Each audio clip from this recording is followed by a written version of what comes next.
Welcome you all to learning era. तो आज हम बात करेंगे NTA IGNOU steno expected cut off के बारे में कि यहाँ पर क्या स्टैनो की एक्सपेक्टेड कट ऑफ रह सकती है आप लोगों के लिए।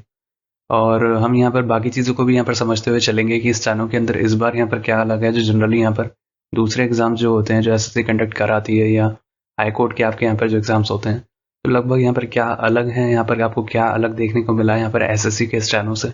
और यहाँ पर जो स्किल टेस्ट है उसके अंदर यहाँ पर सिर्फ शॉर्ट हैंड ही आएगी या टाइपिंग भी आप लोगों से यहाँ पर पूछी जाएगी, तो उसको भी देखेंगे इस वाले वीडियो के अंदर। बाकी भी यहाँ पर चीज़ों को हम डिस्कस करते हुए चलेंगे एक एक कर कर। देखो, आगे चलने से पहले हम एक बार ये भी देख लेते हैं कि हम यहाँ पर जो भी कट ऑफ को प्रेडिक्ट करते हैं उसकी लगभग यहाँ पर क्या एक एक्यूरेसी होती है। तो आप इसको यहाँ पर कंपेयर कर सकते हो वीडियो को पॉज करके। लेफ्ट हैंड साइड पर यहाँ पर एसएससी स्टेनो 2020 की यहाँ पर एक्सपेक्टेड कट ऑफ थी जो हमने यहाँ पर बताई थी। राइट हैंड साइड पर यहाँ पर एक्चुअल कट ऑफ है। हमने बताया था 148 से 151 के बीच में, एक्चुअली में यहाँ पर 151 ही देखने को मिली थी और लोग कह रहे थे 145 के ऊपर नहीं जाएगी, लेकिन हमने कहा था कि यहाँ पर हायर साइड ही यहाँ पर आपको देखने को मिलेगी। बाकी आप वीडियो को पॉज करके देखना चाहते हैं तो आप देख सकते हैं।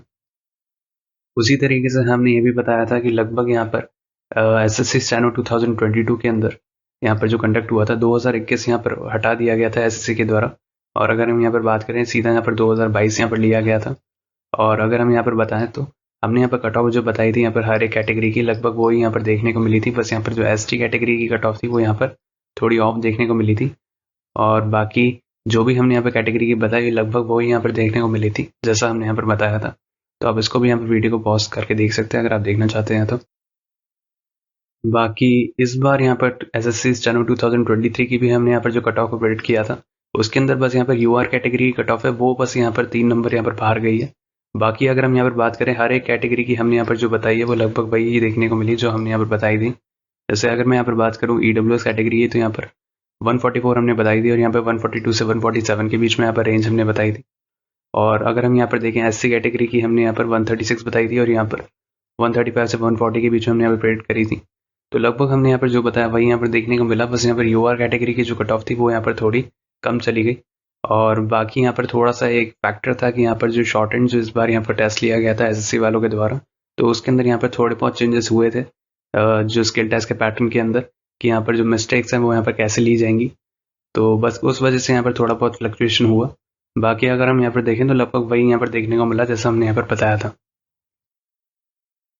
तो आगे चलने से पहले हम ये भी देख लेते हैं कि अभी आपका यहाँ पर जो नोटिस निकाला गया था एनटीए के द्वारा, तो यहाँ पर जो 7 फरवरी को आपका यहाँ पर जो एग्ज़ाम कंडक्ट हुआ था, तो उसके बाद यहाँ पर आपकी जो आंसर की आई थी उसके अंदर यहाँ पर सिर्फ 2 ही दिन मिले थे। जैसा हमने यहाँ पर बताया था कि यहाँ पर इतना ही टाइम मिलता है, एनटीए से ज़्यादा दिन नहीं देती है।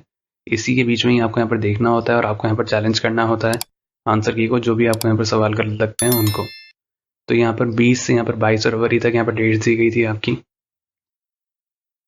तो अब आप यहाँ पर देख सकते हो कि यहाँ पर जो एग्ज़ाम यहाँ पर कंडक्ट हुआ था उसके अंदर यहाँ पर देखो साफ साफ ये वाली चीज़ गिवन है कि यहाँ पर 10 गुना बच्चे बुलाएंगे वैकेंसीज़ के। तो ये वाली चीज़ यहाँ पर पहले से गिवन है। सबसे पहली चीज़ हमें यही देखनी होती है कि वो लगभग यहाँ पर टायर 2 के अंदर वो लगभग कितने बच्चों को यहाँ पर क्वालिफाई करने वाले हैं। तो यहाँ पर दे रखा है साफ साफ कि यहाँ पर वैकेंसीज़ के 10 गुना यहाँ पर बच्चे बुलाए जाएंगे। तो अब हम यहाँ पर वैकेंसीज़ को भी देख लेते हैं ताकि हमें ये समझ आए कि लगभग यहाँ पर वैकेंसीज़ के 10 गुना यहाँ पर कितने निकल कर आएंगे। अगर आप यहाँ पर देखोगे ये है यहाँ पर कैटेगरी वाइज वैकेंसीज़ हर एक कैटेगरी की। ओवरऑल अगर आप यहाँ पर देखोगे तो देखो जेईटी के अंदर यहाँ पर जैसे 50 थी तो यहाँ पर 500 लोग यहाँ पर लगभग बुलाए जाएंगे। और अगर हम यहाँ पर बात करें स्टैनो की तो स्टैनो के अंदर यहाँ पर कैटेगरी वाइज वैकेंसीज़ है और आप यहाँ पर देख सकते हो कि यहाँ पर 52 वैकेंसीज़ हैं। तो आप यहाँ पर समझ सकते हो कि यहाँ पर 520 के अप्रॉक्स यहाँ पर बच्चे बुलाए जाएंगे स्टैनो के लिए भी।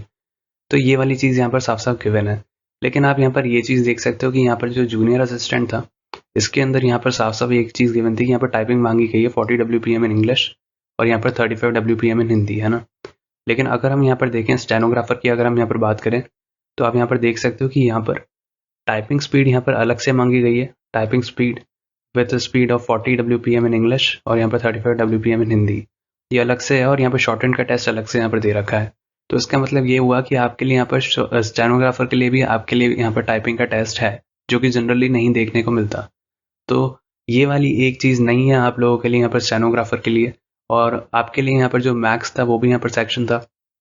तो जनरली यही मैं कहना चाह रहा हूँ कि यहाँ पर अगर हम देखें तो ये यहाँ पर शॉर्ट हैंड का टेस्ट जो है 80 WPM का, ये तो फिर भी यहाँ पर स्टेनो वाले बच्चों के लिए थोड़ा ईजी पड़ता है। लेकिन अगर हम यहाँ पर बात करें टाइपिंग का, तो टाइपिंग यहाँ पर 40 WPM की स्पीड यहाँ पर हर किसी की वो ज़रूरी नहीं है ना।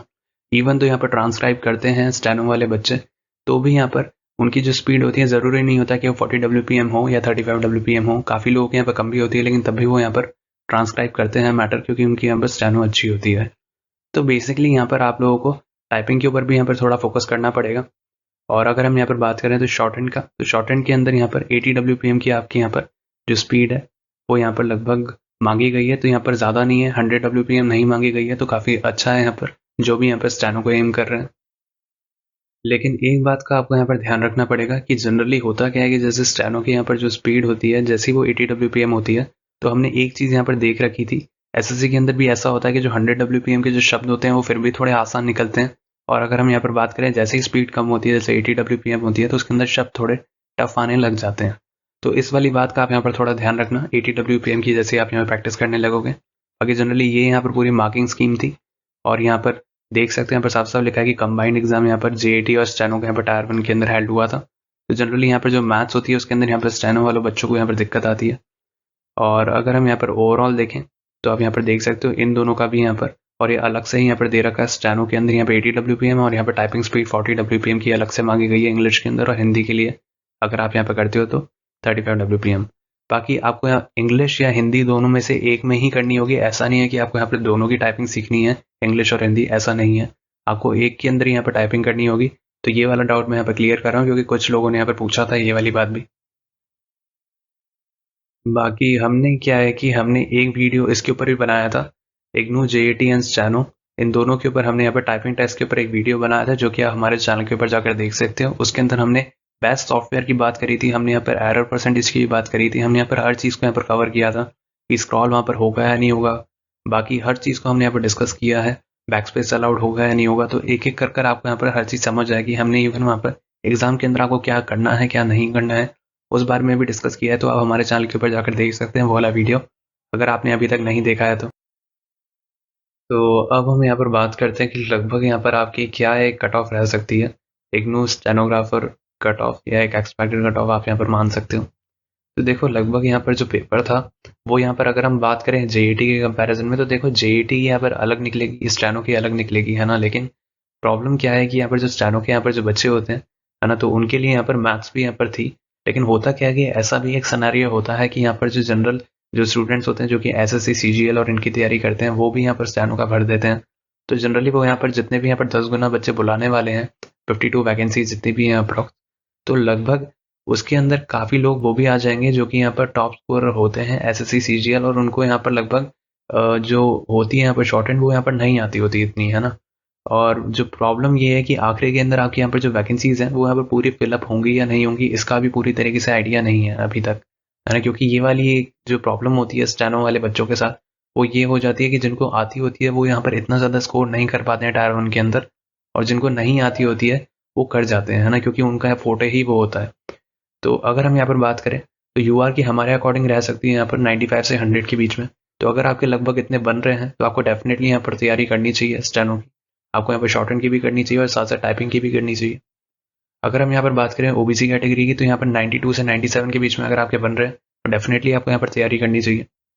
अगर हम यहाँ पर बात करें ईडब्ल्यूएस कैटेगरी की, तो आपको 89 से 94 के बीच में अगर आप यहाँ पर बन रहे हैं तो आपके यहाँ पर चांसेस है कि आप अगली स्टेज के लिए यहाँ पर शॉर्टलिस्ट हो जाओगे।